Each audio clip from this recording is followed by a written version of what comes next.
je suis Régent Saint-Hilaire et je vais vous présenter les bandes dessinées jeunesse qui seront présentées dans la salle de vente du mois d'octobre. Et on débute avec un album merveilleux chez Scholastic, qui est pour le premier cycle, qui s'appelle La classe de Monsieur Loup, de Aaron Nels Stanke. On est dans du comédie scolaire, dans le quotidien. C'est le premier jour de classe avec une nouvelle élève et un nouveau professeur. Le professeur, c'est Monsieur Loup, donc c'est une bande dessinée animalière. Un dessin vraiment dans la lignée là, de Scholastic, donc très très simple,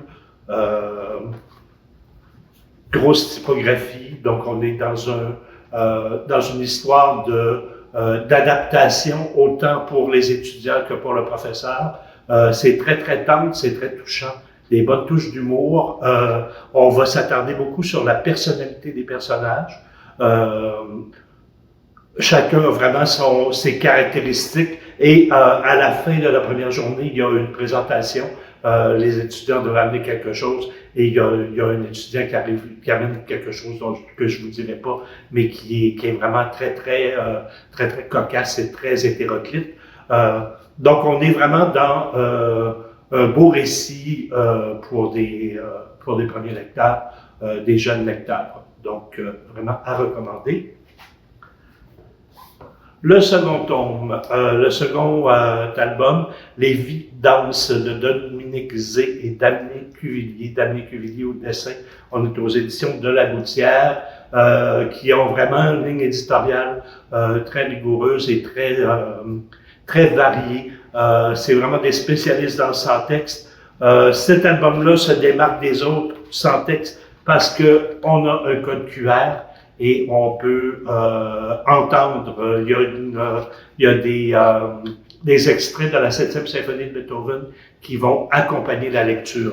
Un album merveilleux qui débute justement avec Ludwig van Beethoven sur le bord de la mer. Il y a une rafale de vent et ses partitions sont emportées par le vent. Et on va suivre, en fin de compte, c'est un récit croisé. Une jeune fille qui veut devenir pianiste et une jeune africaine qui adore la danse. Et on est vraiment, c'est ça, un récit croisé, mais la famille de la jeune fille de la jeune pianiste vont adopter la jeune africaine. Donc, c'est vraiment une célébration de la différence, une célébration aussi de la résilience et un hommage à la musique de Beethoven. Il y a également des fiches pédagogiques téléchargeables et vous pouvez aller consulter le site de l'éditeur pour les fiches pédagogiques. Donc, un bel album pour autant justement pour initiation à la musique, peut-être des ateliers aussi en classe, soit en maternelle, musique et danse. Merveilleux. Le prochain, on est je vous dirais à partir de la 4e année, Usborne, la collection 24 heures. Là, c'est 24 heures dans l'espace. Je vous en parle souvent parce que je vous les mentionne souvent parce que il se démarque du lot dans les documentaires. Là, on va suivre une jeune astronaute. C'est toujours la même mécanique. On débute à 7 heures le matin. Une jeune astronaute qui est dans la Station spatiale internationale depuis environ 2 semaines. Il va accueillir 3 nouveaux astronautes qui vont venir. Donc, on est vraiment dans le quotidien. Ce qui est intéressant, c'est qu'on va vraiment nous montrer la vie à l'intérieur. Donc, la nourriture dans l'espace, de quoi ils se nourrissent et comment c'est installé, en fait, pour ne pas perdre leur bouffe dans la pesanteur. On va parler aussi du recyclage de l'urine, comment faire ses besoins dans l'espace. Louise, la protagoniste principale, va nous parler de son journal d'entraînement. Donc, on va avoir 4 pages sur l'entraînement de Louise. Donc, on est vraiment là sur le quotidien, sur comment vivre dans la station spatiale et les différentes missions. Les différentes expériences scientifiques et on va avoir des exemples aussi. Donc, un bel album. On passe une journée, ça se termine à 21h30. On est en train de faire le tour de la planète. Donc, vous voyez comme ici les utilisations de la science spatiale. Ça a permis d'améliorer la chirurgie laser des yeux, la chirurgie du cerveau, fabriquer de meilleurs scanners pour les hôpitaux. Donc, on va vraiment nous chercher là, nous démontrer que c'est très utile en fait contre cette station spatiale. Le prochain, un autre documentaire aux éditions Larousse. C'est un collectif, Mon Doc en BD, Toi un super humain, en plus de 700 cases.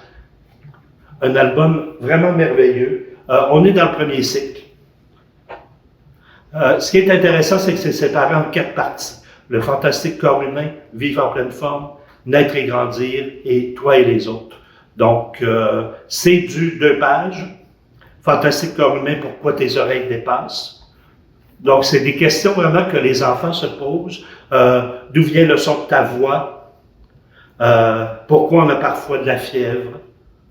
C'est grave de mentir. Toi et les autres, on y va plus dans les émotions et le vivre ensemble. Naître et grandir, à quel âge on est vieux? Avoir un handicap, c'est triste. Pourquoi on est gaucher ou droitier? Donc, et à la fin de chacun chacun des thèmes, vous avez un mini-quiz, comme une personne aussi habile des 2 mains est appelée graphomane, amblyope ou ambidextre. Donc, en plus, on a une espèce d'apprentissage du langage, du vocabulaire. Donc, un très, très bel album à mettre dans toutes les petites. Et on va terminer avec une fiction de Frédéric Brémaud, Giovanni Rigano, aux éditions d'Argo, Tête de pioche. C'est la série, le tome 1, Les bébêtes du Bayou. On est dans partir de la 4e année, donc fin 2e cycle, 3e cycle. Comédie d'aventure. Un dessin vraiment très, très, très coloré. On est dans le Grand Nord des États-Unis. Une jeune fille très, très, très, qui n'écoute jamais, qui n'en fait qu'à sa tête, et sa grand-mère. Elle, en fait, elle communique avec les oiseaux, elle communique avec tous les animaux, en fin de compte, et elle reçoit une lettre de sa sœur qui est partie, sa sœur qui veut être chanteuse, danseuse, grande vedette d'Hollywood, et elle leur dit qu'elle va faire un spectacle en Nouvelle-Orléans, dans le Bayou.